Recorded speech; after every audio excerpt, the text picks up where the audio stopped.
People who have signed NDAs that have now expired or for whatever reason are no longer valid. What couldn't you tell us but now can? House Hunters guest checking in. I never made the show because I didn't close on the house. 1. I had to have a house under contract before going on the show. 2. They would select the other houses we were interested in. 3. I was assigned another SO who was more interesting than my actual SO. Dang. How did your SO feel about that? That someone was making a wristwatch with 2 faces so you could set one to local time and one to the time you're from. For international travelers. My boss almost immediately broke it and had to pay. I was a model for a few big name well-known makeup companies. I did several print ads for magazines and a few television commercials. The makeup artists do use the product advertised, but minimally. Like that mascara they're touting, it's over really good fake eyelashes, and they also used another brand of mascara along with the one they're trying to sell you. Also, the clothes in the ads you see are pinned to high heaven on the model. They fit nothing like they look. It's not you. It's not your body. It's fake advertising. Most of us models look just like you wearing that crap without all the pins and tucks and double-sided tape. Ugh. Thank you for this. Every time I've seen an ad for crappy mascara I've used before and thought, there's no way they're using that mascara in this freaking ad, have been vindicated. Did some work on the trading floor at Goldman Sachs. I had access to all trading accounts and transactions. Came across some shady looking accounts which did not meet policy. It did not use clearly identifiable name and I could not find records of creation or testing for it, etc. I asked my supervisor if I should look into this. He turned to me and said, we don't ask about those accounts, just ignore them. Orders from the top.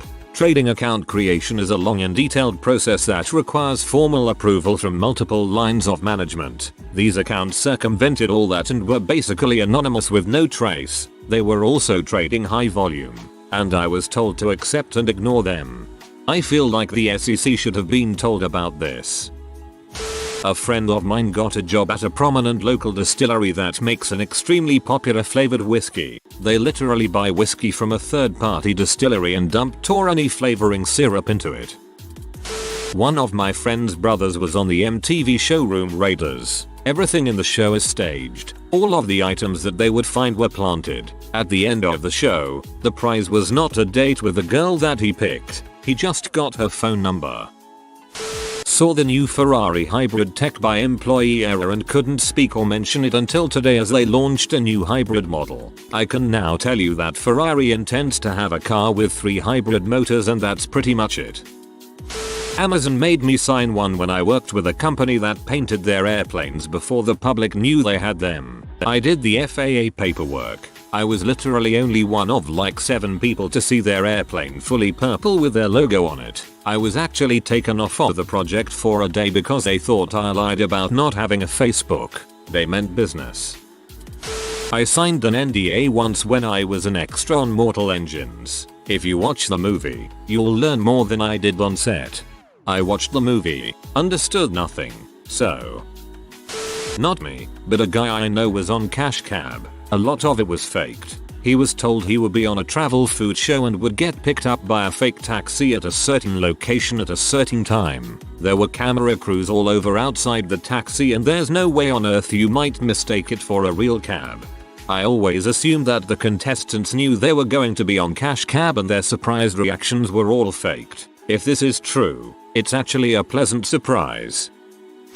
Previous pharmacy chain I worked for, always at risk of robbery for opiates, and we are always taught to give the robber what they want with no questions asked. Have heard of times that pharmacists instead gave bottles of Oxy with Tylenol in it instead and other things that were reckless and dangerous due to possible retaliation when and if they figure out they have been duped. New policy and NDA comes out where specific opiates were placed in safe with GPS tracker and charger, so when it is removed from radius of origin, it issues remote notification to third party that tracks location and works with local LEOD to find the wanted party.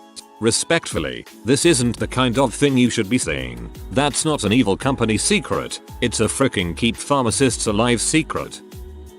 I worked for a native casino. The golf courses lost a ton of money for us, as did the advertising for the courses. Food we generally broke even on because of all the comps. If a crime was committed by a dealer, They would watch the dealer for 3 months to see if there were accomplices. They used facial recognition and would pair match you, so if the same person sat with the same dealer over and over, they would know. This way they could look for accomplices. Then when they busted you, they would sit you down and make you watch a video of you breaking the law. They did this because they wanted you to plead guilty as opposed to an expensive trial.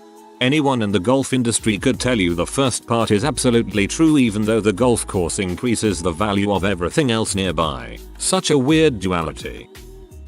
I had to sign an NDA because I was part of a test screening for the Dark Tower with Idris Elba. Tried to tell them it sucked. They didn't want to listen. I signed an NDA to waitress at a local family-owned restaurant. The owner was nuts. Definitely had a severe personality disorder and was worried about his recipes getting leaked. The restaurant is dead now and his secret recipes consisted almost solely of frozen packaged food. Stop trying to guess what restaurant it is. You never will. There are millions of family-owned places with crazy bosses that go under. You don't know the place and I'm not gonna tell you. Also, Mr. Krabs pays his employees enough to own houses and pets. I wish I worked for him. Signed an NDA when I worked as a fit model for Katy Perry's shoe line.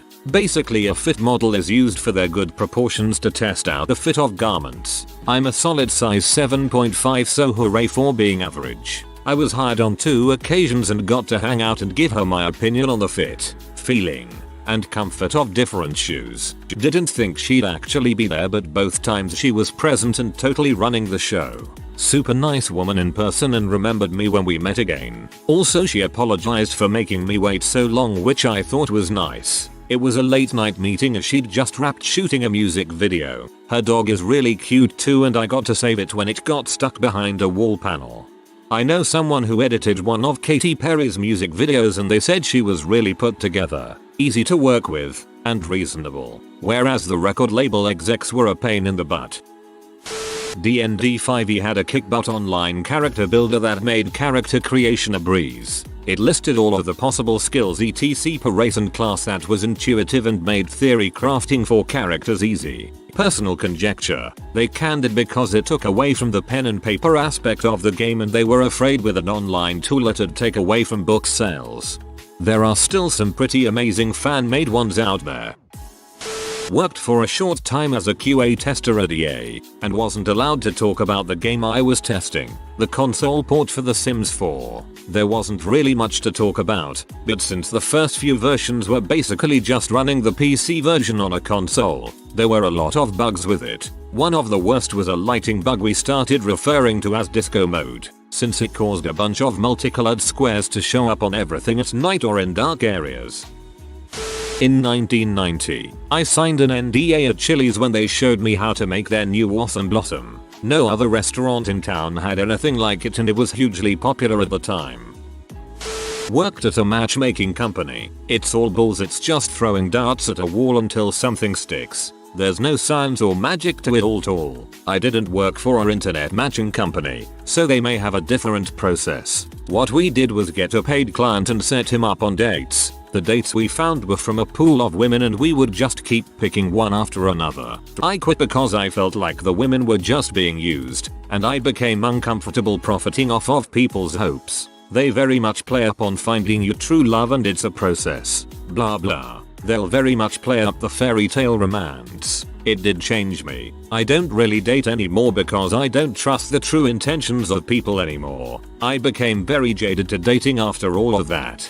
I thought you meant a company that makes literal matches and was confused. Figured that recipe would have been locked down long ago.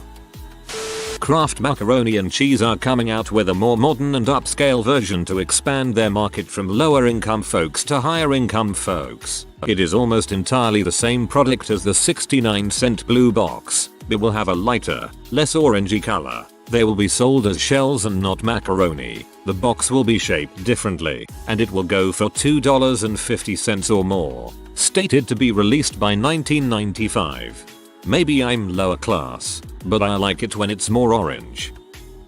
A certain global conferencing company still saves passwords for their web products in plain text. Any, and I mean any, employee that works there can see the password. My password there was not my pass, you idiot, because I know other people would see it eventually, and they'd even comment laugh about it. Also, we once discovered that our main conferencing software was letting you sign in regardless of the password you entered, meaning you could sign in with any email address. Once we brought it up, we first were immediately stonewalled and told not to say anything about it in written format. TLDR. They had the dev team and legal on a conference call and they decided it was best to just keep it quiet until they fixed it later that day. No client was to be notified of the issue, and the ones that knew of it were basically given a runaround until they gave up.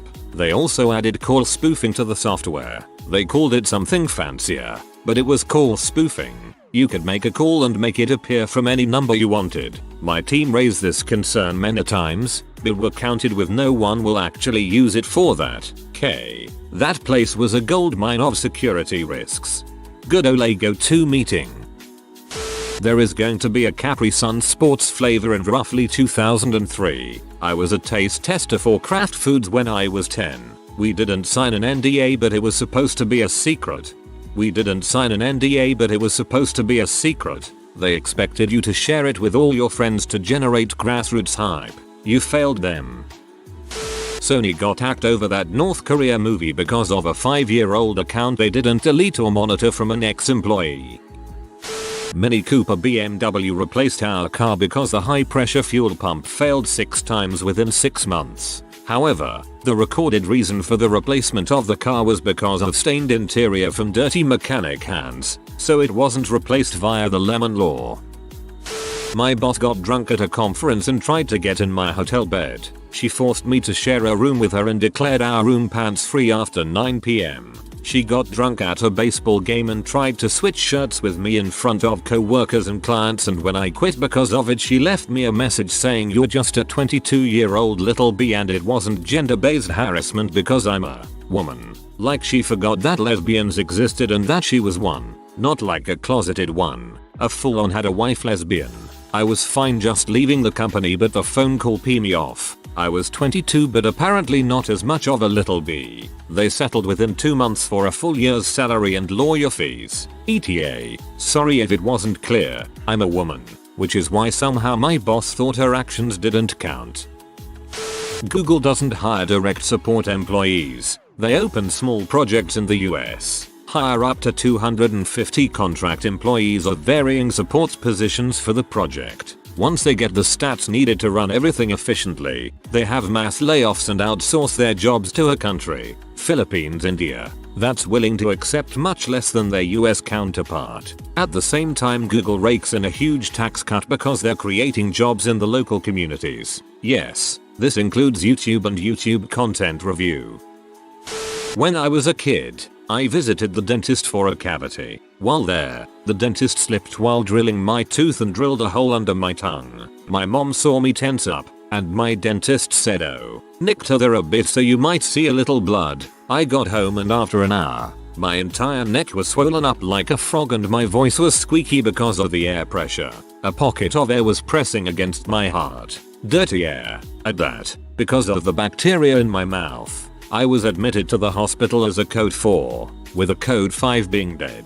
When my mom tried to sue the dentist for damages, he claimed I was kicking and screaming and out of control during the act, even getting his secretary to vouch for him and testify. Total BS. I liked the dentist, and I was a people pleaser. Also, laughing gas. My mom's lawyer was super pessimistic and told her just to settle and sign an NDA because she had a small chance of winning. So my mom settled, being naive and scared to take on an office full of liars. She could never disclose who the dentist was, and we've heard other horror stories throughout the years about this dentist effing up other people's mouths. It sucks because every lawyer we've talked to after the fact says we had a very strong case and it's likely we would have won. Like really won.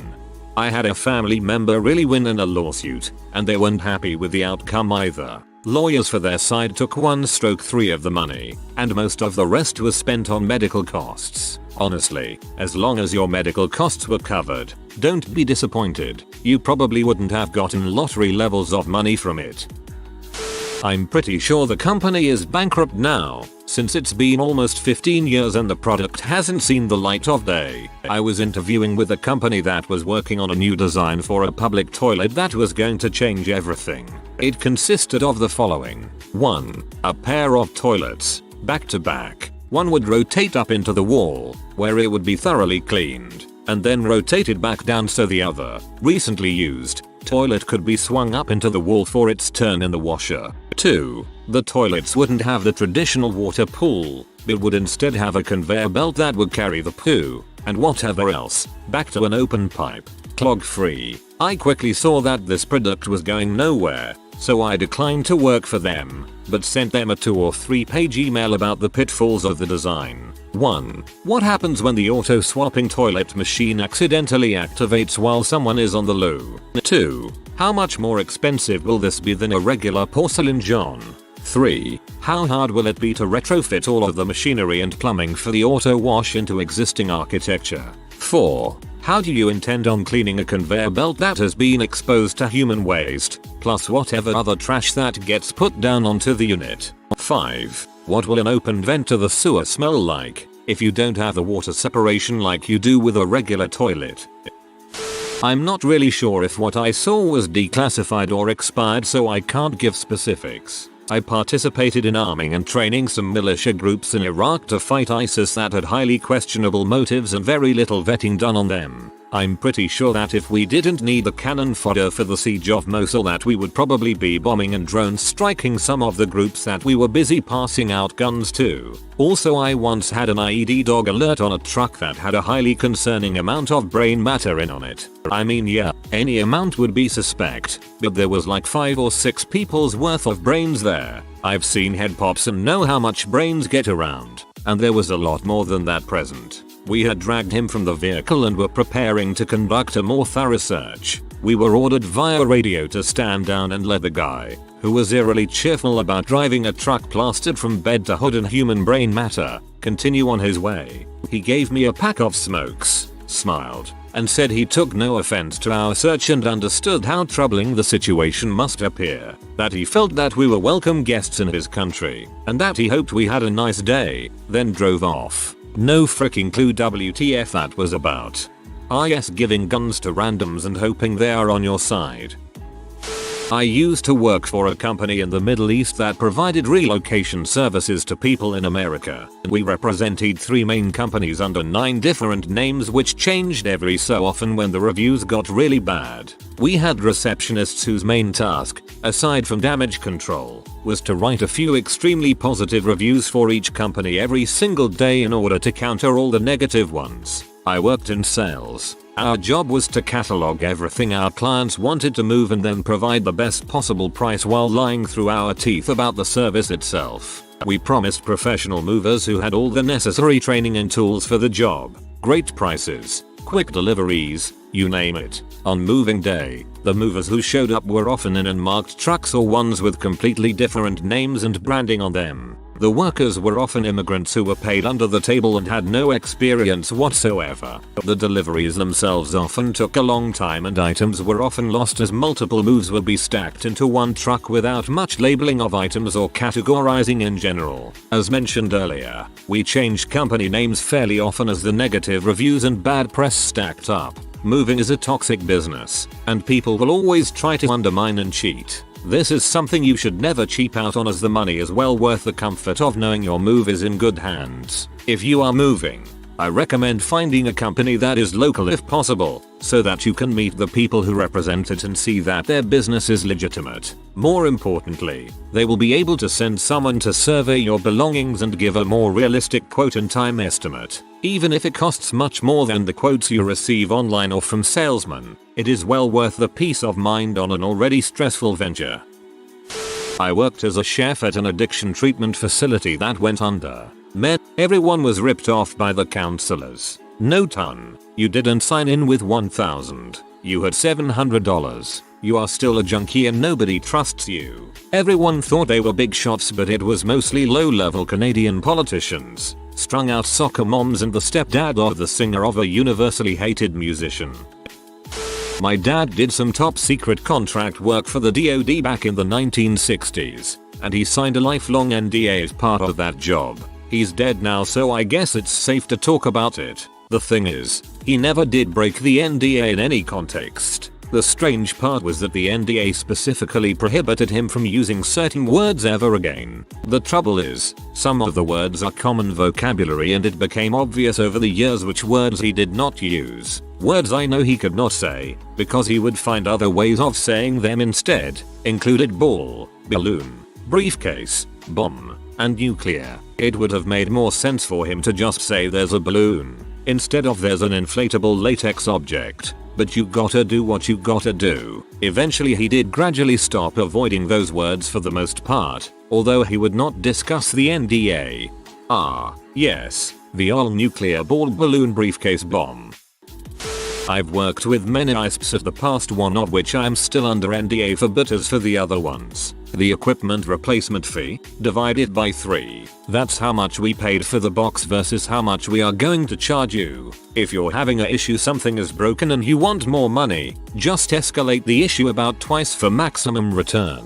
Don't go past the supervisor's supervisor, however, because while there may be a level above them still within the call center, if you hit corporate, be prepared because they are not required to be nice. As an example of the above, the story I tell is an angry lady who was out of service for about 6 hours. She was not happy with our get off our phone offer and escalated again. By so doing, she passed on about $65 worth of credits, 2/3 of her total bill, and a going forward discount on her total bill that would save her about $7 a month for another $80 over the next year. That was not good enough. She escalated past us and the word came back via email. Her credit for time out of service was instead calculated down to the minute, meaning instead of $65 her new offer was now $1.12 and no discount off the monthly bill. If she attempts to escalate again, I was told inform her we would take advantage of our service policy and cancel her account. Please return your modem with 30 days or face a $99.99 replacement charge.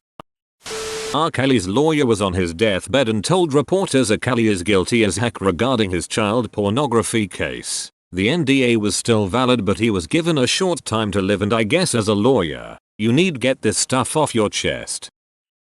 NDAs expire. I could have sworn I've been asked on annual training type crap how long they last, and the answer is always frick you forever. Any fan of Supernatural here? Do you look at the new title card intro of each season frame by frame to find clues about the rest of the season? Well, it was made by a single person who knows no more than you what's gonna happen next. Had to sign a NDA for a secure shipment that came into a building I ran security at. Shipment came in at 2 AM and marked transit van. 2 guys had to verify their biometrics and give me the correct password. Then was required to deactivate the cameras on the floors along the travel routes they took inside the building and wipe the footage of them entering and leaving. Long play videotapes so easy to oops tape got chewed. They unpacked a set of vases and trundled off to put them in a private vault. Don't know what the frick was in them, but I've seen less security for pallets of precious metal bullion. Thanks for the silver, anonymous dude. Also, I'm glad people enjoyed my little work story. 15 years in the industry, and this is one story that I'll always remember. I have to sign NDAs quite often for car companies' new models they're coming out with. I often get to see new car models several weeks, sometimes months in advance of the general public. No NDA for me, but I found out about the GT86/BRZ about a year before the public did because I did jury duty with a very high up employee of Toyota. Nobody believed me anyway though.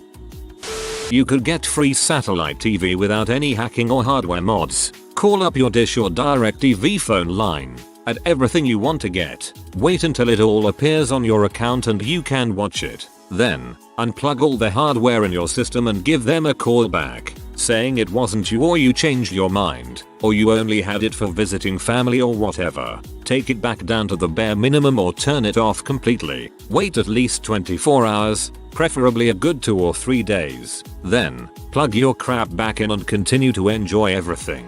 This has been known to work for years for a lot of people. Satellite TV is one-way communication, so the only way they update your programming authorizations is to send a signal to your specific hardware. Sending satellite signals for single customers is expensive, so they don't keep doing it. When your system gets the update to turn on all the channels, it sticks until you make a change. All you have to do is skip that downgrade signal. Holy crap, this can't be real. I was on a documentary show on a prestigious documentary network before they turned into reality trash. The camera crew staged crap, managed to start fights among us, filmed it all, and the stuff that they said would never be aired, that they were filming to track various metrics of health, yeah, aired, with commentary. I got called terrible things when the show aired, got death threats, and according to the very broad terms of the DNA, I could defend myself online. It was such balls. Had to sign one for a court show I went on. The people who approached me and worked with me for the show were sweet and supportive, deceptively, I think now. The judge was an butthole who ignored my evidence and called me names on TV. It was honestly a traumatic experience. And I got threats and insults too. Those shitshows should be banned. Back in the 1990s, some universities and colleges got pre-screening of movies before they went out for the general public. You just had to sign an NDA that lapsed when the movie got released to the public. This is how I saw the original Scream movie 6 months before the rest of the general public. Shot a documentary about an episode of Extreme Homemaker. Couldn't talk about it until it was announced to the family and local community. Advance movie screenings. One for 30 minutes or less and this is the end. I was aware of the April Fool's joke that happened to promote the movie. I was in the first test screening audience for John Wick 3, and I think the NDA has expired since the movie is now out. The visual effects were still unfinished, and several scenes had just placeholder cards that described what occurred in the missing scene. It was really interesting being able to see the animal handlers running along with the animals, wearing full body black spandex suits, before they were digitally deleted from the final film. I thought it was really interesting and it's just not something you'd think about being there. If you are new to the channel, you can subscribe. I publish new videos every day. Until then, check another video.